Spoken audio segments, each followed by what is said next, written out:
ফেব্রুয়ারিতে ত্রয়োদশ জাতীয় সংসদ নির্বাচন। সারা দেশ প্রস্তুত হচ্ছে একটি অবাধ, সুষ্ঠু ও গ্রহণযোগ্য নির্বাচনের জন্য। কি ভাবছেন সাধারণ মানুষ থেকে শুরু করে আগামীর জনপ্রতিনিধিরা, সে কথা জানাতে ডিবিসি নিউজের ইলেকশন এক্সপ্রেস ছুটে যাচ্ছে সব সংসদীয় আসনে। এখন রয়েছে সংসদীয় আসন 56, রাজশাহী 5-এ। সিএসআরএম ডিবিসি ইলেকশন এক্সপ্রেস আজ রয়েছে রাজশাহী 5 পুঠিয়া দুর্গাপুর আসনে। এই আসনে মোট ভোটার 3,40,000। এখন আমাদের সঙ্গে অতিথি হিসেবে আছেন পুঠিয়া উপজেলা বিএনপির সাবেক যুগ্ম সহসভাপতি ইসবাক খায়রুল হক শিমুল। শিমুল, আপনাকে স্বাগত জানাচ্ছি। আপনি অনেকদিন ধরেই মাঠে আছেন, ভোটারদের মাঝে কেমন সাড়া পাচ্ছেন? আলহামদুলিল্লাহ, বিসমিল্লাহির রহমানির রহিম। প্রথমে ডিবিসিকে ধন্যবাদ, ডিবিসির মাধ্যমে কলাকলসিকে ধন্যবাদ, এই অনুষ্ঠানকে ধন্যবাদ। যারা দেখছেন এবং এখানে যারা উপস্থিত আছেন সবাইকে আমার সালাম, আসসালামু আলাইকুম।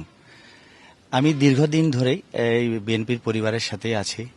শহীদ প্রেসিডেন্ট জিয়াউর রহমানের আদর্শে আমরা অনুপ্রাণিত, তার আদর্শই আমরা মেনটেন করে চলি। এই পুঠিয়াতেই আমার বাবাই হচ্ছেন প্রতিষ্ঠাতা সভাপতি ছিলেন। তিনি গত হয়ে গেছেন নির্যাতনের শিকার হয়ে, নির্যাতনের মাধ্যমেই তিনি গত হয়েছেন। সেই পরিবারেরই সন্তান। আমি বিএনপি করছি, ছাত্র জীবনেও বিএনপি করেছি। মাঝে নিজেকে এস্টাবলিশমেন্টের জন্য, নিজের প্রয়োজনের জন্য আমি বিজনেসও করেছি। বিজনেস করার পরে এখন গত 15 সাল থেকে আমি এককভাবে নির্বাচনের পুঠিয়া দুর্গাপুরের নির্যাতিত মানুষের সাথে যেই জিনিসগুলো হয়েছে আপনারা জানেন, খুন হয়েছে, গুম হয়েছে, নির্যাতন হয়েছে, তারপরে কেস কাছের যত কিছু ছিল আমি সকলের পাশে ছিলাম। অনেকের বাড়ি পুড়েছে, তাদের পাশে ছিলাম। আমি যা যা করণীয় পুঠিয়া দুর্গাপুরে ওই সময়গুলো থেকে আমি ছিলাম। আমি 18 সালেও মনোনয়ন প্রত্যাশী ছিলাম। আমি চেয়েছি কিন্তু দল আমাকে দেয়নি, কিন্তু আমি ধানের শীষের পক্ষে ছিলাম। এবার আপনি মনোনয়ন পাওয়ার বিষয়ে কতটা আশাবাদী নিজেকে মনে করছেন? আলহামদুলিল্লাহ, আমি এখন 100% আশাবাদী। কারণ আমি দলের বিপদে ছিলাম, সামনেও থাকতে চাই। সুসময়েও ছিলাম, দুঃসময়েও ছিলাম, সুসময়েও থাকতে চাই। আমি সেই জায়গা থেকে আমি আশাবাদী। নির্বাচিত হতে পারলে এই আসনে কি কি উন্নয়ন কাজ করবেন এই এলাকার জন্য? ধন্যবাদ। নির্বাচিত হতে পারলে আমি প্রথম যেই কাজটা করতে চাই, এখানে যারা নির্বাচিত হয়েছেন, বিগত দিনে এমপি হয়েছেন, তারা স্থানীয় পর্যায়ে এমপি ছিলেন না।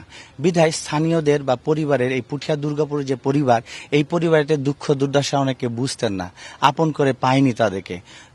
এমপি হয়েছেন, এমপি হওয়ার পর এই শহরে থেকেছেন বা ঢাকায় থেকেছেন।